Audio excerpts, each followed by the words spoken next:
सभी हाथ जोड़िए, मंगलाचरण करेंगे। नमो अर्हंताणं,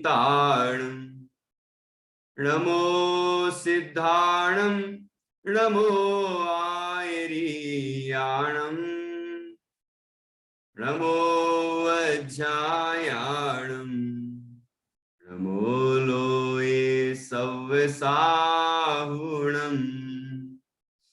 अरहंत सिद्ध साहु हृदयं जिणधम्म वयन पडिमाहु, जिण निलयाय नवदेवादिन्तु मे बोहि। मंगलम भगवान वीरो, मंगलम गौतमो गणी, मंगलम कुंद कुंदाद्यो, जैन धर्मोस्तु मंगलम। सर्वमंगल मांगल्यम, सर्वकल्याणकारकम, प्रधानम सर्वधर्माणां जैनम जयतु शासनम, जैनम जयतु शासनम।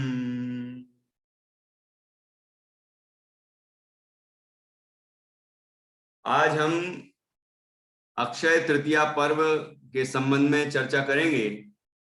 अक्षय तृतीया पर्व क्यों मनाया जाता है, अक्षय तृतीया पर्व के पीछे क्या घटना है, उन महापुरुषों के संबंध में हम चर्चा करेंगे। उनके पूर्वों के संबंध में भी थोड़ी सी चर्चा करेंगे। आप जानते ही हैं कि मुनिराज ऋषभ देव को राजा श्रेयांश के द्वारा हस्तिनापुर में इक्षु रस का आहार दिया गया था। वह इस युग की पहली दान की घटना थी। चौथा काल, कर्मभूमि का प्रारंभ, और उसमें ऋषभ देव का दीक्षा लेना, ये भी पहली घटना थी इस युग की, अनादि की नहीं। अनादि से तो ऐसे अनंतों बार अनंत तीर्थंकर हुए हैं, और ये आहार आदि की, मुनि बनने की, आहार दान की और मोक्ष जाने की, ये जो सारी प्रक्रिया है, ये अनादिकालीन प्रक्रिया है, आज की नहीं है। ठीक है, इसलिए हम बात कर रहे हैं इस युग की। इस युग का मतलब है ये जो अवसर्पणी काल चल रहा है, इस अवसर्पणी काल में जब चौथा काल आया जिसमें कर्म भूमि होती है, उस कर्म भूमि में तीर्थंकर हुए। ठीक है, और उसमें सबसे पहले तीर्थंकर हुए ऋषभ देव। ऋषभ देव तीर्थंकर कोई जन्म से तो तीर्थंकर नहीं थे। जन्म से तीर्थंकर होते हैं क्या? भगवान जन्म से बनते हैं क्या? कि नहीं, जन्म से नहीं होते। सभी जीव भगवान बनने की क्षमता रखते हैं, और कोई जन्म से ही भगवान नहीं होता। हम भी यदि प्रयत्न करें तो हम भी भगवान बन सकते हैं। इसलिए ऐसा ना सोचें कि वो तो भगवान तो एकदम कोई स्पेशल होते हैं, वो तो भगवान बन गए, हम तो नहीं बन सकते होंगे। ऐसा नहीं है। ठीक है, हम भी भगवान बन सकते हैं। तो इस तरह ऋषभ देव का भी जन्म हुआ। उनके पिता का नाम नाभिराय और माता का नाम मरुदेवी। हस्तिनापुर में जन्म हुआ। हस्तिनापुर के राजा उस समय नाभिराय और मरुदेवी उनकी रानी थी। उनसे ऋषभ देव का जन्म हुआ, और ऋषभ देव का जब गर्भ में आए तब से, उसके भी पहले से देवताओं ने उत्सव मनाने शुरू किए। गर्भ कल्याणक, फिर जन्म कल्याणक, और उसके बाद फिर जब दीक्षा ली तो दीक्षा कल्याणक, जब केवल ज्ञान हुआ तो केवल ज्ञान कल्याणक, जब मोक्ष हुआ तो मोक्ष कल्याणक। तो अभी अपन बहुत विस्तार से कोई चर्चा नहीं करेंगे। ठीक है, तो हम ये देखें, ये आदिनाथ स्वामी का मोटे तौर पर हम जीवन चरित्र पर विचार करेंगे और उनके साथ दान तीर्थ के प्रवर्तक ये कुछ किसी किसी को कि चैटिंग आ रही है कि वॉइस क्लियर नहीं आ रही है या कोई प्रॉब्लम है, थोड़ी सी नेटवर्क प्रॉब्लम है, तो आप थोड़ा शांति रखें। जैसे नेटवर्क क्लियर होगा तो आवाज भी अच्छी आने लगेगी, ठीक है। तो आपको बस आप ध्यान दें, बात समझ में आना चाहिए, ठीक। तो अब ध्यान से सुने। ऋषभ देव का जन्म हुआ, फिर वो बड़े हुए, युवराज हुए, फिर उनके विवाह हुए और उनकी एक पत्नी का नाम नंदा और एक का नाम सुनंदा, ये भी आप जानते ही हैं। उसके बाद फिर उनके बहुत सारे पुत्र पुत्रियां हुए। ऋषभ देव को राजा बनाया गया नाभिराय के द्वारा, ठीक है। और ऋषभ देव, राजा ऋषभ देव कहलाने लगे और उन्होंने अपनी प्रजा का, अपने देश का बहुत ही अच्छे तरीके से पालन किया। उनकी रानी से, नंदा नाम की रानी से भरत चक्रवर्ती आदि 100 पुत्र हुए और ब्राह्मी नाम की पुत्री हुई। और दूसरी रानी सुनंदा से बाहुबली नाम के पुत्र हुए और सुंदरी नाम की पुत्री हुई। इस तरह ऋषभ देव के 101 पुत्र हो गए और 2 पुत्रियां, ठीक है। जब ये सब भरा पूरा परिवार आराम से ये सुखपूर्वक चल रहा था, और तभी क्या घटना घटती है कि एक दिन राजा ऋषभदेव अपनी सभा में बैठकर राज्यसभा का संचालन कर रहे थे। तभी इंद्र ने उनके मनोरंजन के लिए एक नृत्यांगना, देवांगना थी, वो देवी थी नीलांजना नाम की, उसे नृत्य के लिए सभा में प्रस्तुत किया। तो सभी सभाजन नृत्य देख रहे थे और बड़े ही आनंदित हो रहे थे। ऋषभ देव भी वहां बैठे बैठे नीलांजना का नृत्य देख रहे थे। और नृत्य देखते देखते फिर क्या हुआ, वो ये विचार कर रहे थे कि ये नीलांजना ये सोचती है कि ये मुझे प्रसन्न कर देगी तो इसका स्वामी इंद्र इसे प्रसन्न करेगा। ये संसार में कैसी पराधीन प्रवृत्ति है कि वो सोचता है कि मैं इसे प्रसन्न करूं तो ये मुझे प्रसन्न करे, तो ये तो सब पराधीनता है। कोई किसी को क्या प्रसन्न करे, और दूसरे से हम प्रसन्न होने की, प्रसन्न कराने की आकांक्षा करते हैं। ये एक कैसा संसार है, ऐसा इस तरह का विचार कर ही रहे थे कि तभी नीलांजना की मृत्यु हो गई। नीलांजना की आयु पूर्ण हुई तो देव ने अपनी विद्या के बल से तत्काल दूसरी देवांगना वहां पर उपस्थित कर दी। तो सभाजनों को पता ही नहीं चला, सभा के किसी व्यक्ति को पता ही नहीं चला कि नीलांजना की मृत्यु हो गई है और ये कोई दूसरी देवांगना है। लेकिन लेकिन क्या हुआ है, लेकिन ऋषभ देव को तो समझ में आ गया। तो दिव्य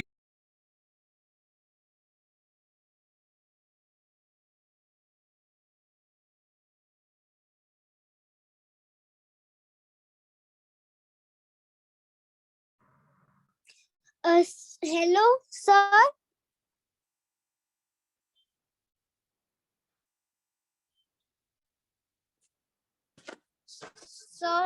सर क्लास में नहीं है।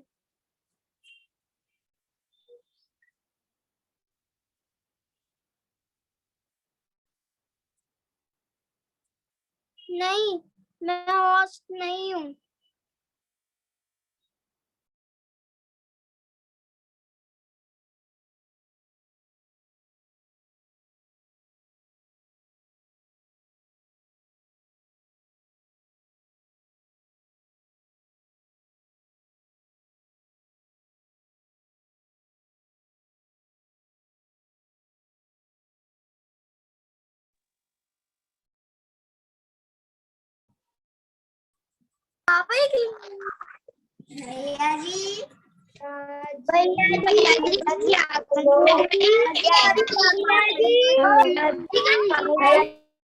भैया जी भैया जी भैया जी अजी अब जल्दी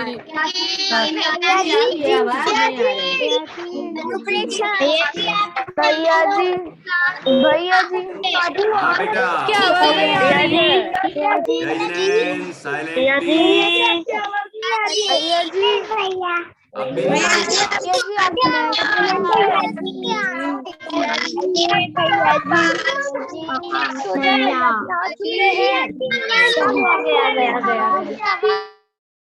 ओके साइलेंट। अब तो आ रही आवाज, हाथ का इशारा करिए।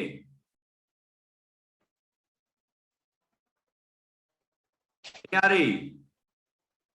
आ रही ना? हाँ ठीक है ठीक है। ओके, तो इससे तो अपन को वैराग का भाव आना चाहिए, हैं?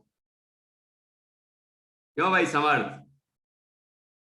इस बात से ऋषभ देव को तो वैराग हो गया है ना, उन्हें संसार की क्षणभंगुरता का भान हो गया। उनने सोचा कि ये देखो, ये जिसकी आयु पूरी हो जाती है उसे जाना ही पड़ता है, तो ये नीलांजना की आयु पूर्ण हुई और उसे यहां से जाना पड़ा। लेकिन ये संसार कितना स्वार्थी है कि दूसरी देवांगना आ गई तो भी इनको कोई मतलब नहीं, ठीक है। और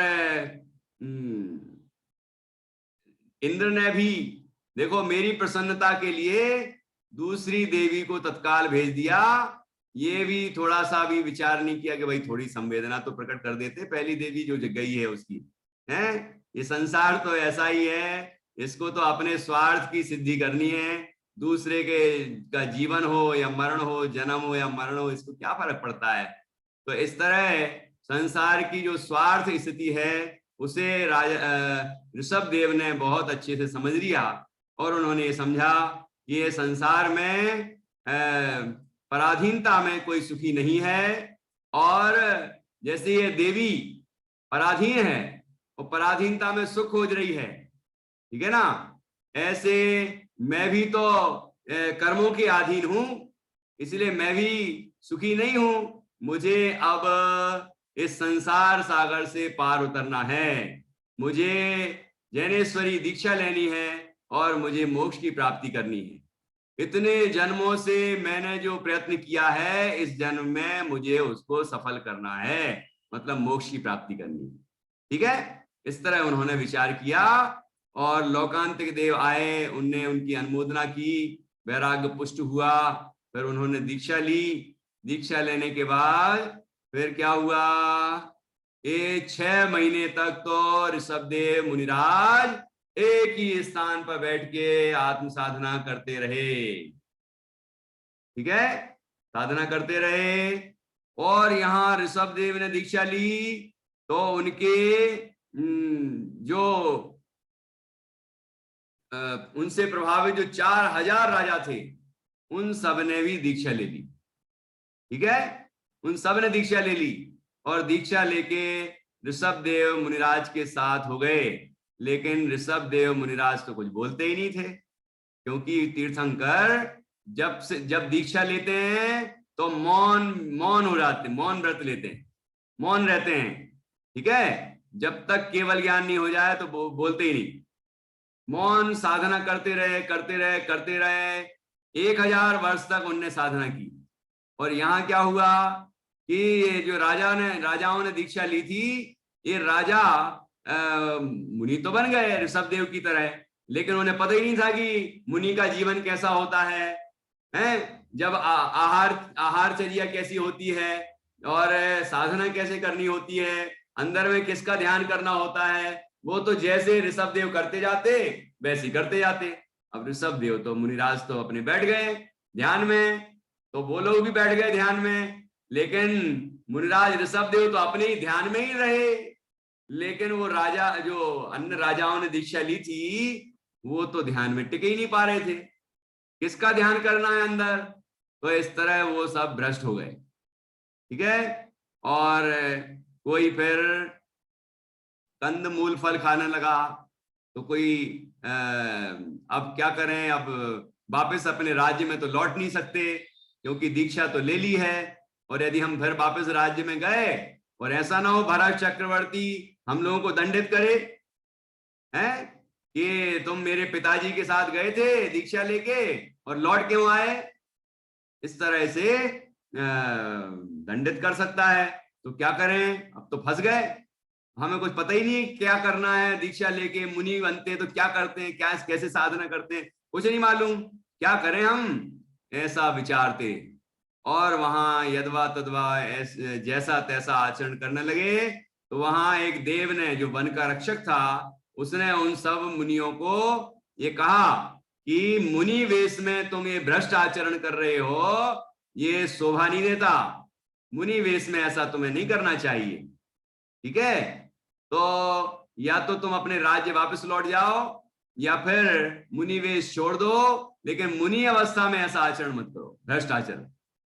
तो सभी ने क्या किया, किसी ने वो पेड़ के पत्ते लपेट लिए, मतलब वलकल वस्त्र होते हैं, वलकल कपड़े पत्ते ऐसे लपेट लिए, और इस तरह की कई स्थितियां बनी। और इसी आधार पर कुछ साइंटिस्ट लोगों ने, वर्तमान के साइंटिस्ट है ना, उनने आदि मानव की कल्पना कर ली और पता नहीं क्या क्या बता दिया कि हम लोग बंदर से पैदा हुए और बंदर ही आगे चल के फिर क्या बन गया, इंसान बन गया, और वो पहले बंदर जो था वो जंगल में रहता था, वो इंसान बन गया, फिर धीरे धीरे वो कपड़े पहनना सीखा, वही वही लपेटना है, और ऐसे ना जाने क्या क्या कल्पना, कंदरू मूल फल खाने लगे और फिर क्या क्या कल्पनाएं की वही जानते। और हम लोग बच्चे हमारे स्कूल में पढ़ते हैं और सोचते हैं ऐसे ही हुआ होगा। थोड़ा सा विचार तो करें कि ऐसा क्या हुआ है, ये क्या है, ये कौन ने कह दिया और हमने किसकी बात मान ली। हमें किसी की, हमें वीतरागी की बात मानना है, सर्वज्ञ की बात मानना है, ठीक है ना।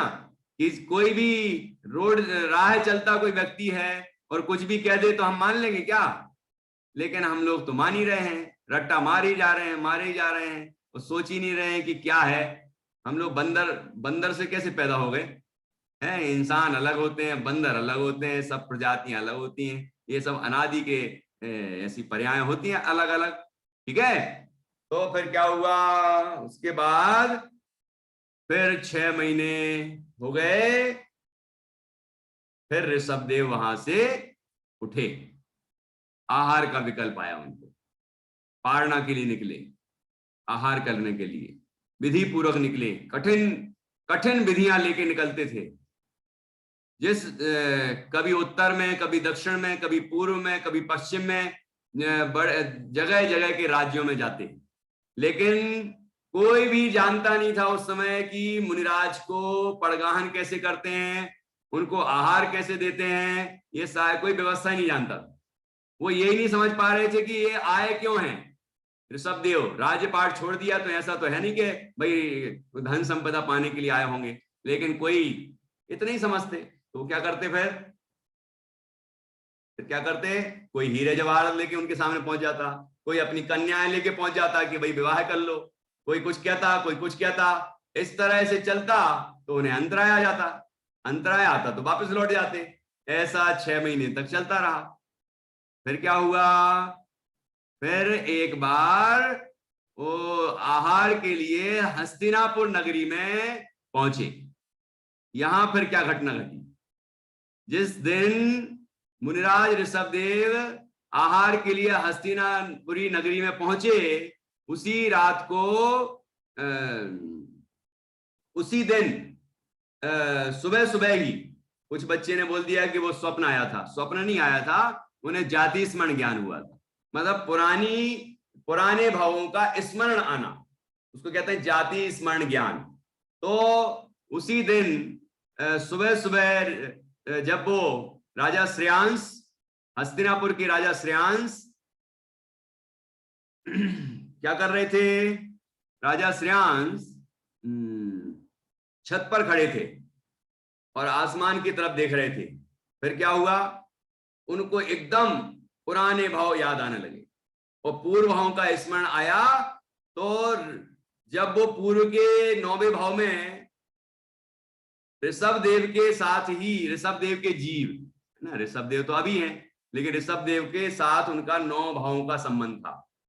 जब ये ऋषभ देव का जीव वज्रजंग नाम का राजा था, उस समय ये राजा श्रेयांश उनकी पत्नी थे श्रीमती नाम से। क्या नाम था उनका? क्या नाम था? क्यों भाई अंश, क्या नाम था वज्रजंग की पत्नी का? राजा वज्रजंग की पत्नी का नाम था श्रीमती। और ये श्रीमती कौन थी? यही श्रीमती आगे चल के राजा श्रेयांश बनी। और वो राजा वज्रजंग कौन थे? वो ही आगे जाके कौन बन गए? ऋषभदेव। कैसे बने? कि जब ये श्रीमती नाम की रानी थी और वज्रजंग नाम के राजा थे, उन्होंने उस भाव में एक मुनिराज को आहार दान दिया था। तो सारी व्यवस्थाएं, विधियां उनको याद आ गई कि हमने कैसे आहार दिया था, ये सारी बात उनको याद आई। तो वो याद आने से इस जन्म में उनने उस पड़गाहन विधि का प्रयोग किया। ठीक है। बीच के 9 भाव कौन से हैं? जब ये वज्रजंग से ऋषभदेव, तो ये श्रीमती थी। श्रीमती बाद में फिर स्वर्ग चली गई। ठीक है। नहीं, अगले जन्म में ये लोग आर्य और आर्या हुए भोग भूमि में, वज्रजंग और श्रीमती। फिर वहां से स्वर्ग गए, तो दोनों साथ में स्वर्ग गए। फिर यहाँ पर जब धरती पर आए तो ऋषभदेव का जीव क्या थे? ये राजा सुविधि थे। नहीं, वज्रनाभि चक्रवर्ती, हाँ राजा सुविधि बने। और मैं आपको ये इसकी जो मेरे पास लिखा हुआ है उसकी फोटो खींच के भेज दूंगा। राजा सुविधि थे और श्रेयांश राजा क्या बने उस समय? उनके पुत्र केशव नाम के उनके पुत्र बने। उसके बाद फिर ये स्वर्ग गए दोनों। फिर यहाँ जब धरती पर आए तो राजा ऋषभदेव का जीव तो बना चक्रवर्ती वज्रनाभि चक्रवर्ती। ठीक है। और श्रेयांश राजा क्या बने? श्रेयांश राजा क्या बने? क्या मेरी कुछ बच्चे क्या क्या लिख रहे हैं? आपकी वॉइस नहीं आ रही है कि क्या दिक्कत है? कैमरा नहीं है, क्लियर नहीं है।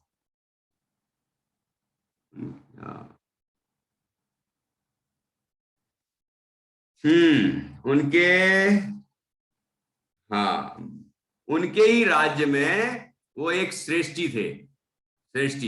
तो चक्रवर्ती के 9 रत्न होते ना, तो एक श्रेष्ठी नाम का रत्न भी होता है। तो वो धनदेव नाम के श्रेष्ठी रत्न थे। ठीक है। उसके बाद वज्रनाभि चक्रवर्ती ने दीक्षा ली और यहाँ धनदेव ने भी दीक्षा ली। और इसके बाद ये दोनों ही सर्वार्थ सिद्धि गए। सर्वार्थ सिद्धि में फिर आपको पता है 33 सागर की आयु होती है। और वहीं भरत चक्रवर्ती का जीव, बाहुबली का जीव, वृषभ सेन का जीव, ये सब के सब सर्वार्थ सिद्धि में थे अहमिंद्र। और वहां से ये जब आयु पूर्ण हुई तो यहाँ ये ऋषभदेव आए। उसके बाद बाकी जो देव थे अहमिंद्र, वो सब भी आए। तो ऋषभदेव के पुत्र हुए। और ये जो राजा श्रेयांश थे, ये अहमिंद्र से वहां से आयु पूर्ण करके ये राजा श्रेयांश बने। मतलब इनके कितने भाव पुराने रिश्ते थे, भाव का, जन्म का साथ। ठीक है ना। लेकिन हर जन्म में सब ने क्या किया कि जब भी मनुष्य बने, पुरुष बने, तब दीक्षा ली और आत्म साधना की और स्वर्ग में गए। और उसके बाद जब लौटे फिर से मनुष्य बने, फिर साधना की। इस तरह करते करते करते करते इस जन्म में आए। तो यहाँ पर इतने सारे जो उनके पुत्र हुए, उनमें से भरत जी का नाम सुना है, बाहुबली जी का नाम सुना है, वृषभसेन का नाम सुना होगा आपने, है ना, पहले गणधर थे।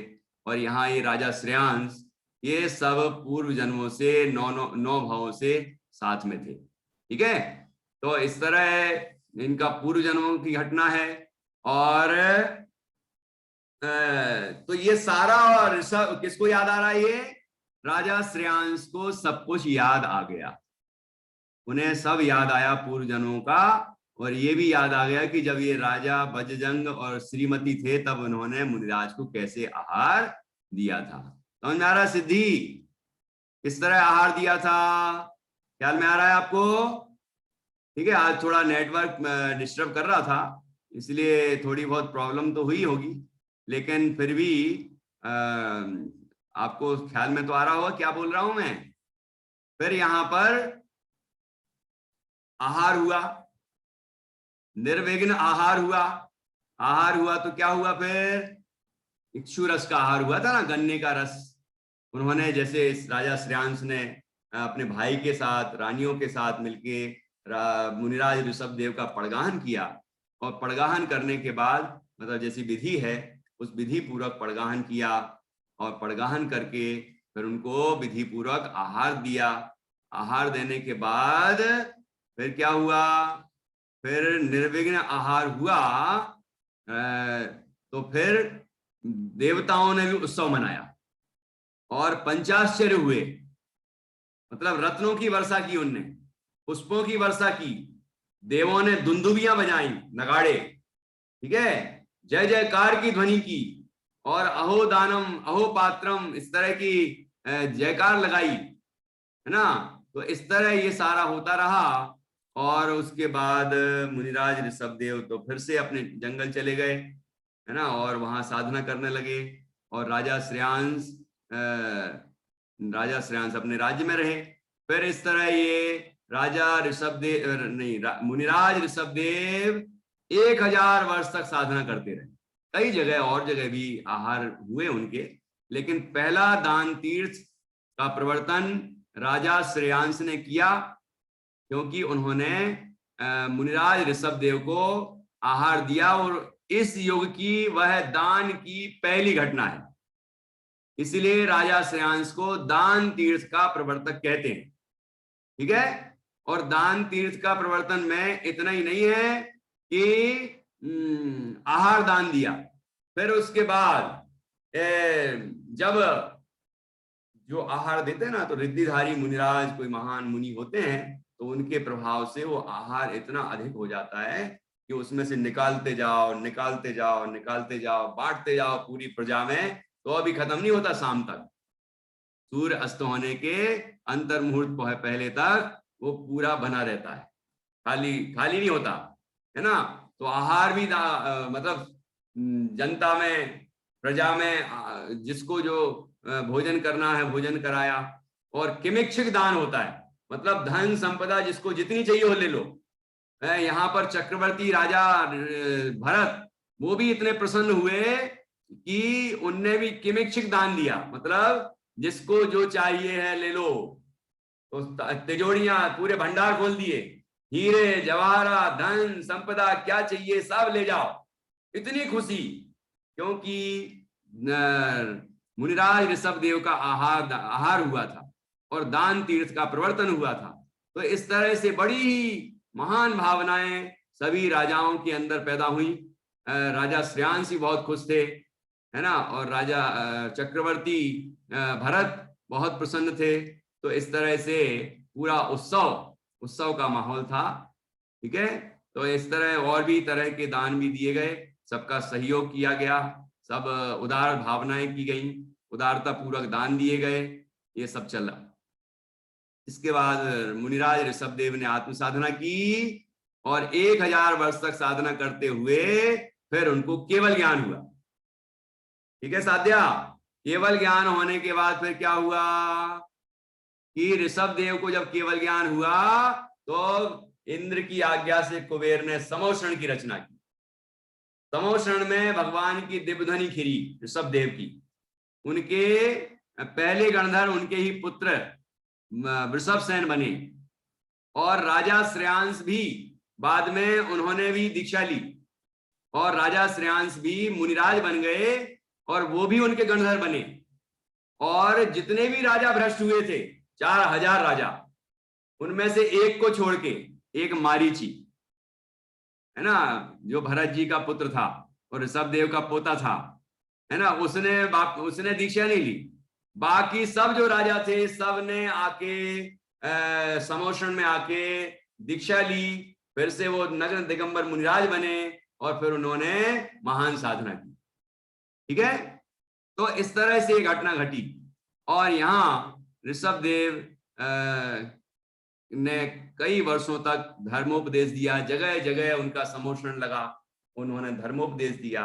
उसके बाद ऋषभदेव भगवान तीर्थंकर ऋषभदेव को मोक्ष की प्राप्ति हुई कैलाश पर्वत से। आपको मालूम होगा अष्टापद से उन्हें मोक्ष की प्राप्ति हुई। ये इस तरह से उनकी घटना घटी। और राजा श्रेयांश जो थे वो अब मुनिराज बन गए, गणधर भी बने, और उन्होंने भी मुनि अवस्था में आत्म साधना की और वो भी मोक्ष गए। ठीक है, इस तरह ये सब महान जीव हैं। ठीक, तो ऐसी ये अक्षय तृतीया पर्व की घटना के साथ साथ हमने जिनके संबंध में ये घटना थी, उन राजा ऋषभदेव, उन मुनिराज ऋषभदेव या तीर्थंकर ऋषभदेव, उनके वर्तमान जीवन को भी जाना, और राजा श्रेयांश के वर्तमान जीवन को जाना, और उनके पूर्व भावों से क्या संबंध थे, उन पूर्व जन्मों के बारे में भी जाना, और उनके साथ साथ और कौन से जीवों का संबंध था, ये बात भी हमने जानी। ऐसे करके हमने संक्षेप में बहुत कुछ घटनाएं समझ ली हैं। तो अब मैं आपसे कुछ प्रश्न करूंगा और आप जवाब देंगे। मैं देखूंगा कि आपने इतनी देर में क्या सुना है, क्या सीखा है। किसी ने लिखा वॉइस क्लियर नहीं आ रही, किसी को वीडियो साफ नहीं आ रहा था, तो कोई नेटवर्क की प्रॉब्लम से हो रहा था। बाकी सुनाई तो सबको दिया होगा, समझ में तो आया होगा ना। अब मैं देखता हूं, ओके लिख रहे हैं कुछ बच्चे, ठीक है। अब मैं आपसे प्रश्न कर रहा हूं, हाँ, और आपको कुछ पूछना हो और कुछ इस विषय में तो आप भी पूछ सकते हैं कि अपने सारे विषय इसमें कवर हो गए कि नहीं हो गए। देखो, ये मैंने जो कल के लिए आपकी बाल सभा के लिए विषय बनाए हैं आपके ग्रुप में डाल दिए हैं, सभी ने पढ़ लिए होंगे अच्छे से, है ना। तो उसमें आपने पढ़ा होगा पहला विषय क्या है। पहला विषय राजा ऋषभदेव का सामान्य परिचय। तो उसमें सामान्य रूप से राजा ऋषभदेव का परिचय देना है, और वो मैंने आपको अभी दिया कि वो किसके पुत्र थे, कहाँ अयोध्या नगरी में उनका जन्म हुआ, है ना। उनके फिर उनकी कितनी रानियां थी, उनके उन रानियों से कितने पुत्र पुत्रियां हुए, ठीक है। और ये जो ब्राह्मी और सुंदरी थी, उनको पहले नंबर ऋषभदेव ने शिक्षा दी, फिर अपने सारे पुत्रों को शिक्षा दी, फिर सटकर्म की शिक्षा भी दी अन्य लोगों को, प्रजा को। ये घटना भी, अब बहुत सारा इतना लंबा चरित्र है आदि पुराण में, इसका बहुत विस्तार से वर्णन है। आप लोग भी इसका स्वाध्याय करें, बड़े ग्रंथों का। धीरे धीरे आप भी बड़े हो रहे हैं और आप बड़े बड़े ग्रंथों का भी स्वाध्याय करेंगे, ठीक है। तो इसमें हमने पहला हो गया, और इसमें ये जो पहला विषय होगा, इसमें आपको बस सामान्य परिचय, मतलब ये उनके गृहस्थ जीवन का परिचय, फिर उन्होंने दीक्षा ली, फिर जो बालबोध में आपने पढ़ा होगा ना, भाग 1, बालबोध पाठमाला भाग 1 में भगवान आदिनाथ का चरित्र बताया है संक्षेप में। तो वो सारभूत जितना है उतना आप बता सकते हैं इसमें, लेकिन सारी घटनाएं आप बता देंगे तो फिर दूसरा बच्चा क्या बोलेगा। तो बैरागी की घटना संक्षेप में बताना है। वो मैं जी वीडियो कितनी देर तक की डाल सकते हैं। जिन बच्चों ने नाम लिखाए हैं और भेजा है उनको मैं 4:30 बजे बुलाऊंगा। वो 4:30 बजे आएंगे जूम मीटिंग पे, और उनका विषय भी सुनूंगा, और उसके साथ साथ उन्हें कुछ बताऊंगा भी ये और क्या सुधार करें, उन्हें बोलना भी पड़ेगा, उसमें प्रैक्टिस होगी। और जो बच्चे फाइनल होंगे कि एकदम बढ़िया बोल रहे हैं, बढ़िया तैयारी है, उनको मैं कल बोलने का अवसर दूंगा, ठीक है। इसलिए आप लोगों में से जो भी बच्चे तैयारी कर रहे हैं वो अपना विषय, अपना मैटर उसका और वीडियो मतलब रिकॉर्ड करके बोल के दिखाएंगे और रिकॉर्डिंग करके भेजेंगे। इसके अलावा वो 4:30 बजे जूम मीटिंग पर उपस्थित होंगे, ठीक है।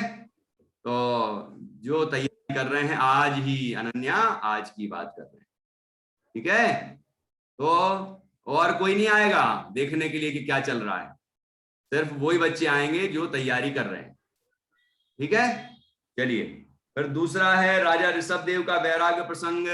तो ये वैराग्य की जो घटना है फिर वो विस्तार से बताएगा, वो व्यक्ति, वो बालक विस्तार से बताएगा कि किस तरह से राजसभा चल रही थी, फिर क्या हुआ, फिर क्या घटनाएं घटी, है ना, वो सारा बताएंगे। और लोकांतिक देवाय उन्हें अनुमोदना की, जब जो भी ये सारा जो वर्णन अभी बताया गया है वो सारा बताना है। इसके बाद फिर मुनिराज ऋषभदेव की तपश्चर्या, तो तपस्या कर रहे हैं और वहीं 4000 राजा भ्रष्ट हुए हैं। और लेकिन ऋषभदेव शांति पूर्वक अपनी साधना करते रहे। और उसके बाद उन्हें 6 महीने बाद आहार के लिए निकले। ये सब तपस्या में आएगा। फिर 6 महीने तक विधि नहीं मिली, फिर उसके बाद हस्तिनापुर में पहला आहार हुआ। ये सब इसके अंदर बताना है, लेकिन वो घटना, आहार दान की घटना इसमें विस्तार से नहीं आएगी, ठीक है। तो इसमें इस तरह से इसमें तपस्या का प्रसंग आएगा। फिर उसके बाद 1000 साल तक उन्होंने तपस्या की और फिर केवल ज्ञान हुआ। ये इतनी चर्चा आएगी। फिर उसके बाद जो अगला विषय है, मुनिराज ऋषभदेव को आहार दान एवं दान तीर्थ का प्रवर्तन। तो सिर्फ उसका फोकस होगा दान के संबंध, आहार दान की घटना। तो उसमें ये बात तो आएगी कि 6 महीने तक आहार की विधि नहीं मिली, आहार करना नहीं आए, फिर 6 महीने तक विधि नहीं मिली, फिर एक दिन हस्तिनापुर में प्रवेश किया, फिर वो क्या क्या हुआ, ये सारा वहां पर उसमें घटना बताई जाएगी, ठीक है। किसने आहार दिया, कैसे आहार दिया, क्या क्या हुआ राजा श्रेयांश को, उनको कैसे स्मरण आया, ये घटना बताएंगे। और फिर आहार दिया, पड़गाहन की विधि भी बोल सकते हैं आप। एक बच्चे ने लिख के दी है कि किस तरह पड़गाहन करते हैं, तो वो भी आप जोड़ सकते हैं उसमें, है ना।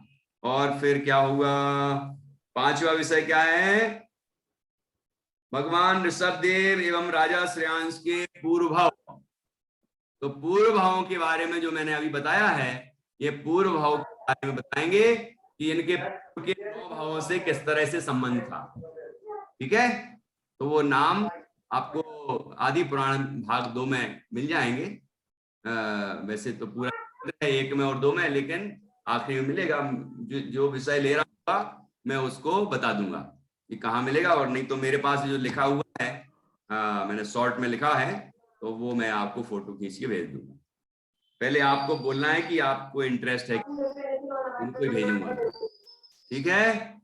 फिर जो बच्चे अक्षय तृतीया पर कविताएं तैयार कर रहे होंगे, कोई कविताएं पहले से बनी हो या कोई बच्चा बना लेता हो, जैसे सौम्या बनाती है, और भी बच्चे कोई बनाते होंगे, हैं, या फिर कोई इसके ऊपर कोई पद हो, भजन हो, भक्ति हो, तो वो भी आप तैयार करके बोल सकते हैं। तो इस तरह से अक्षय तृतीया के संबंध में आपको कुछ भजन या भक्ति या पद या कविता तैयार करनी है, ठीक है। और बाकी जो डेली का क्लास में चलता है और बच्चे अच्छा अच्छा प्रेजेंट करते हैं, यदि कदाचित समय मिलेगा तो मैं कुछ बच्चों को वहां पर प्रस्तुत करूंगा। बाकी मेन कार्यक्रम हमारा यही रहेगा, अक्षय तृतीया से संबंधित, ठीक है। अच्छा, और क्या है, तो आप में से कोई अध्यक्ष बनना चाहता हो, मुख्य अतिथि बनना चाहता हो, हैं, देखा होगा ना अध्यक्ष कैसे बनते हैं, तो मुख्य अतिथि बनते हैं, संचालन कैसे करते हैं, एंकरिंग, ये सारी चीजें, और वक्ता लोग वक्तव्य देते हैं, तो सारा कोई बच्चे करेंगे मेरे डायरेक्शन में। हम लोग सब रहेंगे, और तुम लोग कोई गलती करोगे तो मैं नोट करूंगा, और पूरी जब आपकी सभा हो जाएगी, बाल सभा, उसके बाद मैं सबकी गलतियां सुधार दूंगा, ठीक है। और इस तरह अपनी कल का प्रोग्राम पूरा हो जाएगा, ठीक। अब किसी को बोलना है तो कल मीटिंग कब होगी आपको बता दिया है, सब ग्रुप में डाला हुआ है। अपने जो 2:30 बजे की क्लास है, इसी टाइम में ही हमारी बाल सभा का आयोजन होगा, 2:30 बजे से 3:30 बाल वर्ग की, और 9:30 बजे से 10:30 बजे तक शिशु वर्ग की। तो ऐसी सभा उनकी भी होगी, ठीक है। यही विषय है, लेकिन बच्चे वो छोटे बच्चे रहेंगे, और इसी तरह वो भी अध्यक्ष बनेंगे, मुख्य अतिथि बनेंगे, संचालन करेंगे, है ना। ये सारा कुछ बच्चे ही करेंगे। समझ में आया कि नहीं आया? जिससे आप भी तो सीखें कि अध्यक्ष क्या करता है, मुख्य अतिथि क्या करते हैं, चीफ गेस्ट आते हैं ना, और ये जो संचालन एंकरिंग करते हैं ये कैसे करते हैं, और वक्तव्य देने वाले वक्ता वक्तव्य कैसे देते हैं, ये सब भी आप सीख पाएंगे। और दान तीर्थ का प्रवर्तन हुआ है उस दिन, इसलिए आपके मन में भी अच्छी उदार भावना होनी चाहिए, प्रसन्नता का भाव होना चाहिए, और आप भी जो आसपास कोई जरूरतमंद हो तो उसके लिए भी दान दें, यथा योग्य जैसी शक्ति हो। और आपको मैंने बोला है कि पाठशाला के लिए भी, अकलंक निकलंक पाठशाला के लिए भी आपको कुछ ना कुछ छोटी सी राशि, लेकिन वो पिताजी से लेके नहीं, वो आपको जो आपको पॉकेट मनी मिलती है, खर्च के लिए मिलता है, जेब खर्च, उसमें से आप जो चीजें खरीदते हैं, जैसे आप टॉफी लेते हैं, बिस्किट लेते हैं, या कोई कोल्ड ड्रिंक लेता होगा, आइसक्रीम लेता होगा, और कोई भी चीज लेता होगा, ये सब चीजें छोड़ें, ठीक है। ये त्याग की भावना आना चाहिए, क्योंकि ये सब चीजें नुकसानदायक हैं, ठीक है। तो इनको तो आप छोड़ेंगे, और जो बचत होगी उसको आप दान करेंगे, ज्ञान दान में, ठीक है। ऐसा मैंने रखा है। यदि मुझे किसी पेरेंट्स ने कहा कि इनने मुझसे तो त्याग नहीं किया कुछ भी, और मुझसे पैसे जबरदस्ती ले लिए हैं, तो फिर मुझे अच्छा नहीं लगेगा, ठीक है। तो आपके मन में अच्छी भावना आना चाहिए, और आप अच्छी भावना से कार्य करें, और इस महान उत्सव में, अक्षय तृतीया पर्व में शामिल हों। सभी बच्चे उपस्थित रहेंगे अपने अपने वर्ग के टाइम में, और सभी बच्चे दूसरे बच्चों की प्रस्तुतियां देखेंगे, किस तरह वो बोल रहे हैं, कैसे प्रेजेंट कर रहे हैं अपना विषय, तो आप भी सीखें। तो फिर ऐसा नहीं कि ये एक ही कार्यक्रम होना है, ऐसा आगे भी होगा, कोई दूसरी चीज होगी, कोई दूसरा पर्व आएगा, कोई दूसरी गोष्ठी होगी, भाषण होगा, तात्कालिक भाषण होगा, है ना। तो उसमें फिर आपको अवसर दिया जाएगा, लेकिन आपको सीखना है कि कैसे ये सारे कार्य करते हैं, ठीक है। चलिए, अब मैं जिनके हाथ खड़े हैं पूछने के लिए, मैं उन्हें पूछने का अवसर जरूर दूंगा। 99 चैट्स आए हैं, मैं पढ़ तो नहीं सकता भाई, क्या करूं। तो ये अब मैं आपको खोल रहा हूं, तो आप खुद पूछ लेना क्या पूछना है, ठीक है। अपने पास अब समय बचा नहीं है, इसलिए जो बिल्कुल इंपॉर्टेंट बात हो वही पूछना, बाकी आप व्हाट्सएप पे भी पूछ सकते हैं, है ना। चलिए, तो किससे पूछूं? सबसे इंपॉर्टेंट क्वेश्चन हो वही हाथ खड़ा करना, बाकी हाथ हटा दो यहाँ से। हाँ, सानवी क्या बोल रही हो? अनम्यूट करिए।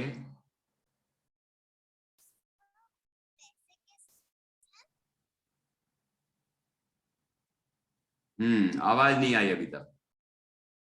सर, पैसे कैसे भेजने हैं?